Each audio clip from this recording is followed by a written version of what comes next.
Hello students, नमो नमः। हम आज का विषय है विसर्ग संधि। तो पहले विसर्ग को जानो। विसर्ग ये ब्रैकेट में जो लाल दो बिंदी हैं इन्हें कहते हैं विसर्ग। और जब इसके अंदर बदलाव होगा, इसके स्थान पर जब बदलाव या विकार होगा तो उसे विसर्ग संधि कहते हैं। नियम नंबर 1, अविसर्ग के बाद 3 शर्तें रखी हैं उसने। शर्त नंबर 1 जो ग्रीन बॉक्स में है, अगर अविसर्ग के बाद कोई अन्य स्वर आएगा तो विसर्ग का लोप हो जाएगा। नियम नंबर 2, शर्त नंबर 2 कि विसर्ग के बाद, अविसर्ग के बाद यदि उसका हमशक्ल आएगा तो ओ की मात्रा और एस लग जाएगा विसर्ग की जगह। नियम नंबर 3, यदि कोई व्यंजन होगा तो विसर्ग के स्थान पर ओ लग जाएगा। जैसे बालो, बालह गच्छति है तो बन जाएगा बालो गच्छति, और इसे अलग अलग लिखना है। यहाँ पर एक और उदाहरण लिया है, कृष्णः जमा आयाति। इसमें नियम नंबर 1 लगेगा और उसकी शर्त नंबर भी 1 लगेगी कि अविसर्ग के बाद अन्य स्वर है तो वहाँ पर विसर्ग का लोप हो जाएगा। आप नीचे स्लाइड में देखो, यदि उसके जैसा हमशक्ल आ जाए तो ये नियम लगेगा और ओ और एस अवग्रह का चिन्ह लग जाएगा, जैसे चंद्रोपी।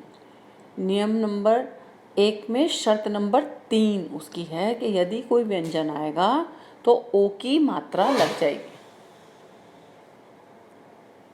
विसर्ग, अब इस विसर्ग संधि में इसका भाई,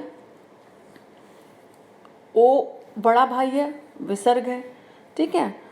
तो ये बड़ा शांत भाव का, ये कहता है भाई कोई भी आ जाए, चाहे अन्य स्वर आ जाए या आ जाए या व्यंजन आ जाए, विसर्ग का लोप हो जाएगा। अब हम इस स्लाइड को जानते हैं। आपने स्वर संधि में पढ़ा था गुण संधि।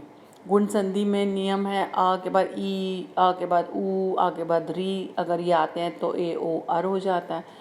और वृद्धि संधि था आ के बाद ए आई हो, आ के बाद ओ औ हो तो औ हो जाता है, ठीक है। जब गुण संधि का ई ऊ री आगे चला गया था तो ये यण संधि बनी थी, और जब वृद्धि संधि का ए आई ओ औ आगे आ गया था तो नीचे देखो अयादि संधि आई थी।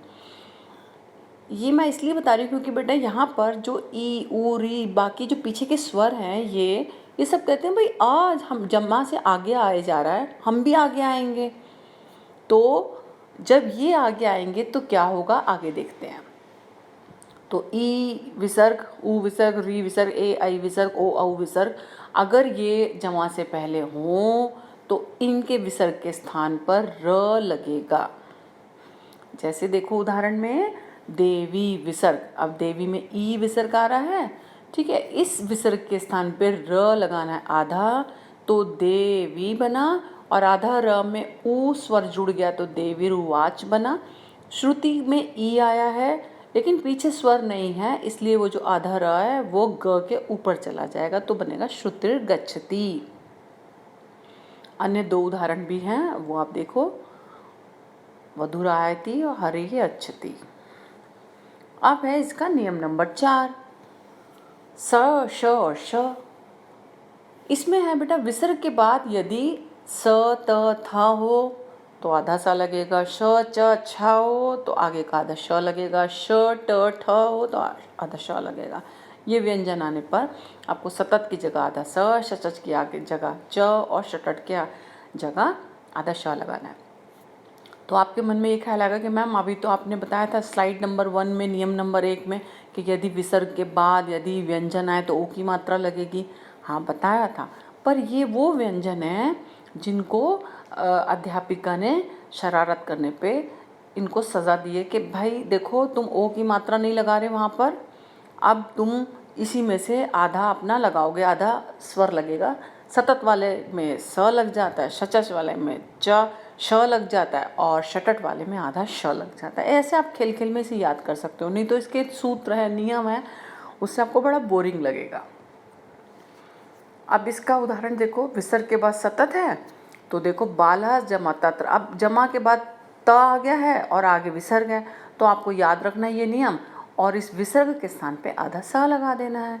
उसी जगह रामः तिष्ठति, है ना, विष्णुस्त्राता, त्रा या त्रा में त है ना बेटा, इसलिए त जमा में रा बन के त्रा होता है ना, तो त है इसलिए उसमें ये वाला नियम लगेगा। विसर्ग के बाद शचच होगा, है तो व्यंजन लेकिन शचच होने के कारण इसमें आधा श लगेगा। बालह चलती, तो अगर आप देख रहे हैं विसर्ग के बाद चा आया तो आपने बस आधा श लगा देना है, विसर्ग को हटा देना है। उसी तरह कृष्णश्छात्र देवश्च पयश्च शीतलम होगा। विसर्ग के बाद शटट, तो अगर ऐसा है तो आपने क्या करना है, विसर्ग के बाद आपने देखा ट है तो बस विसर्ग के स्थान पे आधा श लग जाएगा और रामश टीकते। अब नियम नंबर 5, आपको पढ़ाया था अ की 3 शर्तें हैं, बड़े आ की भी 3 शर्तें हैं, है ना। यहाँ आ विसर्ग आना था, यहाँ पे आ विसर्ग छूट गया। यदि अ विसर्ग या आ विसर्ग हो, लेकिन अगर क ख प भ ये 4 नए व्यंजन, इनका अपना रूल बन गया कि भाई अगर ये होंगे तो स लगेगा, और अगर ई ऊ ए ऐ ओ औ विसर्ग के बाद यदि क ख प भ होंगे तो श लगेगा। आइए समझते हैं, ये वही बात कही है जो मैंने अभी बताई थी। ये देखो, कौतः जमा कुतः, अब त में से आ निकल रहा है, ये देखो ऊपर जो रेड से लिखा मैंने, हाँ, और जमा के बाद क है, जमा के बाद क भी है, तो बस आपने विसर्ग के स्थान पे स आधा लगाना है। ठीक है समझ में? ऐसे भास कर देखो आप, जमा के बाद क है लेकिन आगे विसर्ग है ना, तो आपने लगाना है आधा स। उसी प्रकार से ऊ आ गया, नी में नी है तो अन्य स्वर होने पर और विसर्ग होने पर यदि क ख प भ में से हो तो आधा श लगेगा। दुष्कृतम, निष्पापा, निष्फलम और आविष्कृतम।